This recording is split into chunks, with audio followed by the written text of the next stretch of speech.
विशेषण। हम संज्ञा पढ़ चुके हैं, सर्वनाम, क्रिया।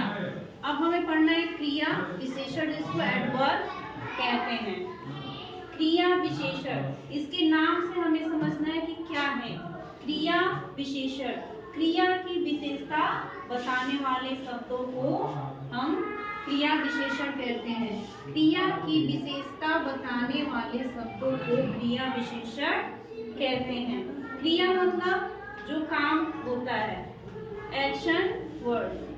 तो क्रिया की जो विशेषता बता रहे हैं, क्रिया आप ऑलरेडी समझते हैं कि जो काम का होना या का बोध कराता है उसे क्रिया कहते हैं, और उसी क्रिया वाले शब्दों की जो विशेषता बताते हैं जो शब्द, उन्हें क्रिया विशेषण कहते हैं। यह अविकारी शब्द है। अविकारी शब्द का मतलब क्या? ऐसे शब्द जिसपे लिंग, वचन, काल, कारक का प्रभाव नहीं पड़ता है। यानी क्रिया विशेषण जो होते हैं वो अविकारी शब्द होते हैं। इन पर लिंग, कारक, काल और वचन का प्रभाव नहीं पड़ता है। इसको हम उदाहरण से समझेंगे। जैसे बढ़ई हंसकर बोला। कैसे बोला? हंसकर। और क्या किया? काम यहाँ क्या हुआ है? बोलने का। कौन सा काम हो रहा है? बोलना। लेकिन कैसे बोला? हंसकर। हंसकर बोला। यानी इस क्रिया की विशेषता ये शब्द बता रहा है हंसकर। यानी यहाँ इस वाक्य में क्रिया विशेषण हंसकर हुआ।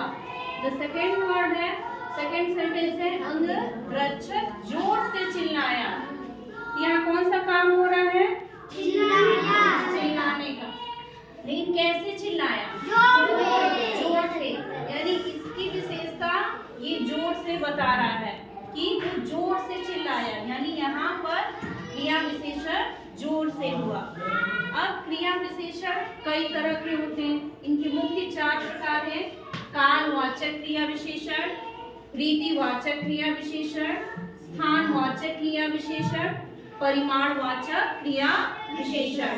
अब पहला हुआ कालवाचक। इसके नाम से समझो, कालवाचक यानी जो समय बताता है। यानी क्रिया विशेषण समय का पता लगे, ऐसे क्रिया विशेषण शब्द जिनसे हमें वाक्य में समय का पता लगे, क्रिया के होने का समय का पता लगे। जैसे अब, तब, जब, कब, पहले, अभी अभी, बार बार, कभी। इन शब्दों का उपयोग करके, प्रयोग करके हम कालवाचक क्रिया विशेषण वाले वाक्य बनाते हैं। अगला है आपका रीतिवाचक क्रिया विशेषण। रीतिवाचक मतलब तरीका। हम क्रिया जो हो रही है वो किस तरीके से हो रही है, उसका तरीका क्या है, ऐसे शब्दों का को रीतिवाचक क्रिया विशेषण वाले शब्द कहते हैं। अविकारी, ऐसे अविकारी शब्द जो क्रिया के तरीके का बोध कराते हैं उन्हें रीतिवाचक क्रिया विशेषण शब्द कहते हैं। जैसे सचमुच, अवश्य, ही, तेज, ऐसे, वैसे, इसलिए, मत, कदापि, मात्र, पर, क्योंकि, अतः।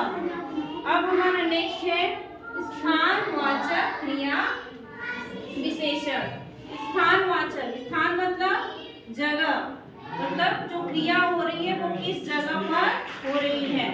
तो ये हो गया स्थानवाचक। जो अविकारी शब्द क्रिया के होने का स्थान का बोध कराएं उन्हें स्थानवाचक क्रिया विशेषण शब्द कहते हैं। जैसे यहाँ, वहाँ, कहाँ, जहाँ, नीचे, ऊपर, आगे, भीतर, बाहर, सामने। ये सारे शब्द जो हैं स्थानवाचक क्रिया विशेषण के उदाहरण हैं। नेक्स्ट है परिमाणवाचक क्रिया विशेषण।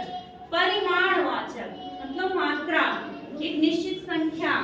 जो अविकारी शब्द क्रिया के परिमाण का या निश्चित संख्या का बोध कराते हैं उन्हें परिमाणवाचक क्रिया विशेषण कहते हैं। जैसे बहुत, अधिक, पूर्णतया, सर्वथा, कुछ, थोड़ा, इतना, उतना, पर्याप्त, एक एक करके, काफी। इन शब्दों का प्रयोग करके हम जो वाक्य बनाएंगे वो परिमाणवाचक क्रिया विशेषण वाले वाक्य बनेंगे।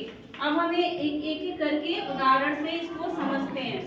पहला है कल मेरा पेपर है। कब मेरा पेपर है? कल। तो ये समय को बता रहा है ना, तो ये हो गया तुम्हारा कालवाचक क्रिया विशेषण। नेक्स्ट है हिरण तेज भागता है। यहाँ कौन सी क्रिया हो रही है? भागने की। और कैसे हो रही है? तेज, यानी ये तरीका बता रहा है ना, तो ये हो गया रीतिवाचक क्रिया विशेषण। नेक्स्ट है कनिका वहां चल रही है। स्थान, वहां स्थान बता रहा है, ये कहाँ? वहां चल रही है, तो इसे हम यहाँ पे स्थानवाचक क्रिया विशेषण कहेंगे। नेक्स्ट है कनिका बहुत खेलती है। तो एक संख्या बता रहा है, परिमाण बता रहा है कि बहुत खेलती है, तो इसे हम कहेंगे परिमाणवाचक क्रिया विशेषण। इस तरह से हमने देखा कि क्रिया विशेषण क्या है, क्रिया विशेषण के मुख्य भेद क्या है, उनके उदाहरण क्या हैं। जैसे क्रिया विशेषण क्या है? क्रिया की विशेषता बताने वाले शब्दों को क्रिया विशेषण कहते हैं। इसके 4 भेद हैं: कालवाचक क्रिया विशेषण, रीतिवाचक, स्थानवाचक, परिमाणवाचक क्रिया विशेषण। ओके? Yes ma'am.